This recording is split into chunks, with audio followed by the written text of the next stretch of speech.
Rona, dating obispo ng ating diocese, ang mga minamahal kong kapatid na pari, mga madre, mga namamanata sa Diyos, mga seminarista, mga ginigiliw na lingkod laiko, mga kapatid ko kay Kristo, magandang umaga po sa inyong lahat.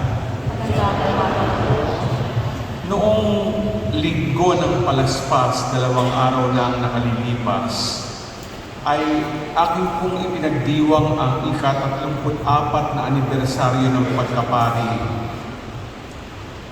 Para sa akin, ito ang misa ng pasasalamat sa isa na namang taon sa buhay ko bilang pari, at ngayon ay kasama kayo bilang inyong apostolikong tagapangasiwa. Napabalik tanaw tuloy ako, 34 na taon na ang nakalilipas ng aking unang makamtan ang pinakamatamis na halik. Ang halik ng pag-ibig ng ating Panginoong Hesukristo.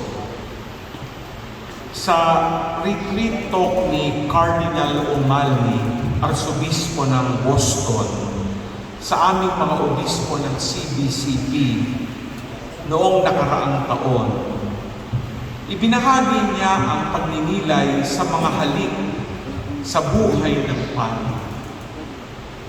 Binigyan din niya ang mga halik na nagaganap sa bawat pagdiriwang ng Eucharistia na pinamumunuan nating mga kaparian.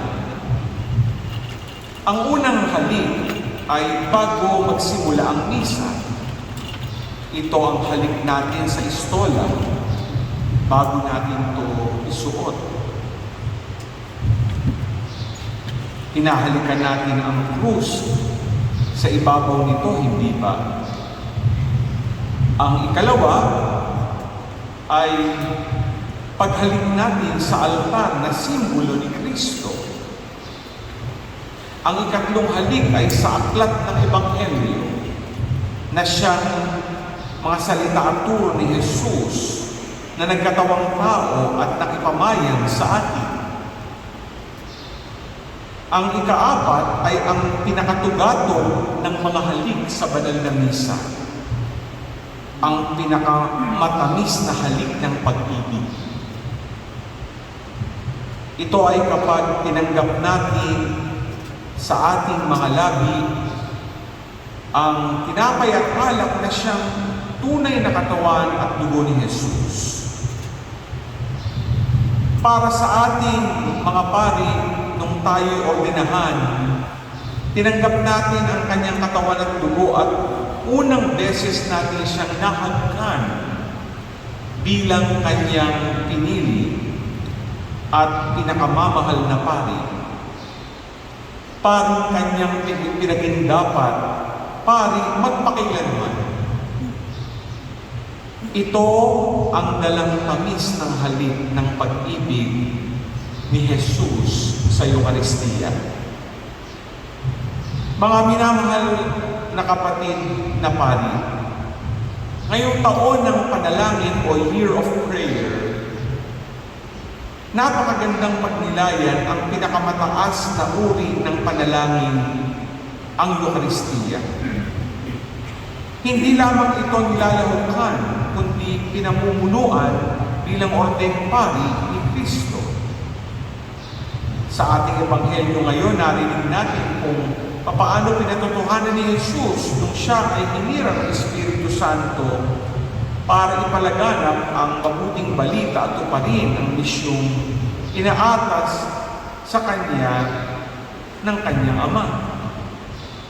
Nung tayo'y ordinahang pari, gayon din ang naganap nang pinahira ng obispo ang ating mga kamay at sa bisa ng Espiritu Santo, ang ating mga kamay ay ginawang banal at kagalang-galang para ipagdiwang ang Eucharistia. Sa pamamagitan ng ating mga kamay, ay inalay ng sambayanan ng Diyos na tinapay at alak ay nagiging tunay na katawan at dugo ni Jesus sa kapangyarihan ng Espiritu Santo. Si Jesus na sumasa atin. Si Jesus na patuloy na nag-aalay ng kanyang katawan at dugo para sa ating kaligtasan. Pero dapat nating aminin, mga minamahal kong pari ni Kristo, na may mga pagkakataong hindi natin nabigyang hustisya ang pagdiriwang ng Eucharistia nang naaayon sa kanyang dignidad. May mga pagkakataong nagmamadali tayong magmisa. Mga pagkakataong hindi naging solemne ang ating pagdiriwang. Mga pagkakataong hindi pinaghandaan ng homilya at hindi maayos at walang saysay ang pagpapahayag nito. At mga pagkakataong ang ating ministeryo ng Eucharistia ay naging katumbas na lamang ng pera. At ang pinakamasakit na katotohanan ay ang mga pagkakataong pinagdiwang natin ang misa nang wala sa estado ng grasya dahil sa mga personal nating kasalanan at kasalanan sa ating pinaglilingkuran sa parokya at anumang misyon. Mga kasalanang nakasakit sa sambayanan ng Diyos. Marahil dahil pansamantalang nalimutan o kaya na isa-isang tabi ang magkumpisal. Marahil nakalimutan na natin suriin ang ating mga budhi tulad ng itinuro sa atin bago pa tayo unang nangumpisal at lalo na nung tayo nasa paghuhubog bilang mga seminarista. Ito ang dalang nating bighati kay Jesus sa kabila ng bawat halik ng pag-ibig ni Jesus sa Eucharistia. Ngayong linggo ito, alam natin na ang isang masakit na halik na naranasan ni Jesus mula sa isa sa kanyang mga alagad ay ang halik ni Judas na nagtaksil sa kanila. Ito yung halik ng pagtataksil na naging sanhi para si Jesus ay dakpin, pahirapan at patayin sa krus. Hindi ba itong halik na ito ay atin ding ginagawa kapag hindi maayos at naisa sa loob ng taimtim ang bawat pagdiriwang ng misa? Hindi ba ito rin halik ng pagtataksil ay nagaganap kapag hindi natin isinasabuhay ang Eucharistia ating pinagdiriwang dala ng ating mga kasalanan? Pero sa gitna ng lahat ng ating halik ng pagtataksil, ang pinagkakaloob pa rin ni Jesus sa atin ay ang halik ng pagpapatawad at habag upang bumangon muli sa ating pagkakadapa at pagkaroon ng tunay na pagpapanibago sa ating buhay pagpapari at magpaglilingkod.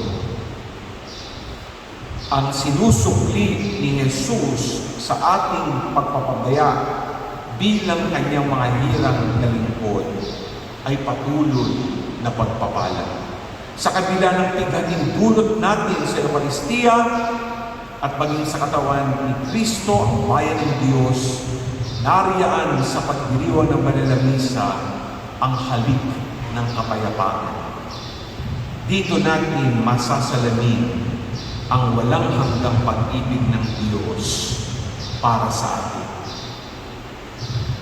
Kung babalikan natin ang naganap ng ordinasyon natin bilang pari, sa bandang huli ng rito ng ordinasyon ay may isa pang halik na ating tinatanggap. Ito ay ang halik ng kapayapaan kung saan ang obispo ay umayakap sa kanyang inordinahan at ang bawat paring orden ay umayakap din sa bagong ordeng pari upang ipagkaloob nila ang halik at yakap ng kapayapaan. Di ba ito'y tanda ng halik ng kapayapaan ni Jesus sa ating mga pari? Naway itong halik ng kapayapaan na ito na tinanggap natin kay Jesus ay maging motibasyon natin para sa pagsasariwa mamaya ng ating sinumpaan nung tayo'y ordinahan. Itong halik ng kapayapaan ni Jesus ang maging hudyat para sa araw-araw na paglaya sa ating mga pagkukulang at pagkakasala.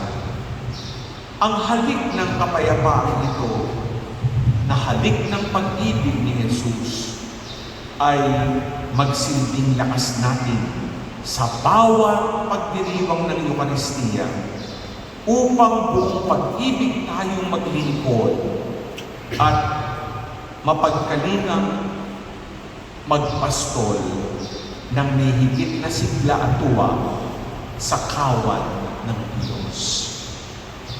At sa inyo naman, mga lingkod laiko na narito, alam ko na pagkatapos ng banal na misa ay magtatapon kayo ng halik sa inyong mga kura paroko at sa iba pang mga paring na narito. Ito sana ay halik na ang kalakip ay panalangin upang ang inyong mga pastor ay tunay ng maging tapat sa kanilang paglilingkod. Dahil hinawa ninyo ang halik na inyong mga narinig sa inyong pamilya. Kapwa lingkod laiko sa parokya, sa inyong kapatid, sa inyong kapitbahayan, sa lugar na inyong pinagtatrabahuan. Higit lalo sa mga dukha, mga napabayaang sektor ng ating lipunan.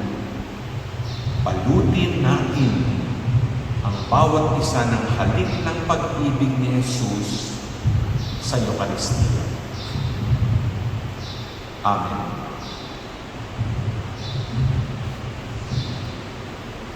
Magkakaroon ng saglit na katahimikan para sa pagninilay.